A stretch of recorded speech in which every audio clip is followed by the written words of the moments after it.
Maybe these markets are underestimating the prospect of resurgent inflation in 2024, or have we finally, do you think, capped it? Is disinflation the theme of next year, or are there risks? We look at Brent back just above $80 a barrel.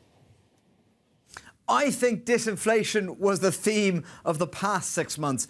I'm not convinced it's the theme for next year. This isn't a view that inflation really accelerates. I just think that the easy part is done. And many people have written about this. The last mile of disinflation is the hardest bit. You know, even in that really low relative to expectations, I should point out, of UK inflation this week, the sticky component was services inflation. And that's really important. We're seeing shelter prices, services, wages. We're seeing those components stay pretty big. And therefore, I don't expect disinflation to be the theme of 2024.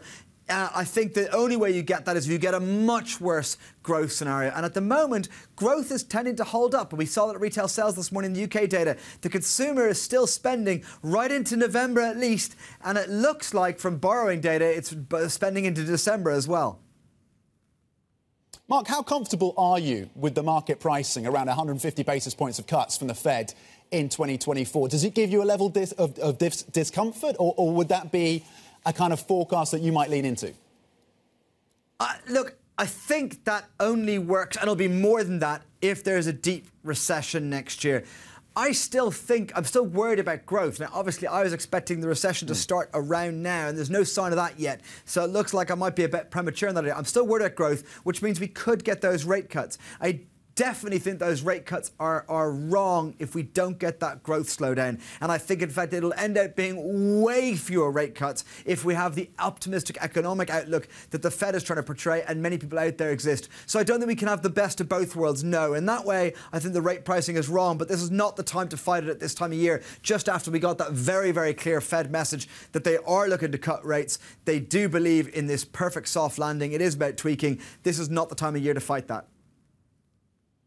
And Mark, I can't let you go without a comment on China, and not necessarily the specifics of what's happening today, but it is a reminder of the regulatory shocks that can come through from the government over in Beijing, as on one hand they try to assure foreign investors that this is a stable environment in which to invest, and the others, they come down with another crackdown. When you think about China and the call from many that it was going to be a market that would rebound this year, it hasn't done that. I wonder now if the market is underestimating the multitude of policy steps that have been taken and whether or not actually growth and the markets come back next year.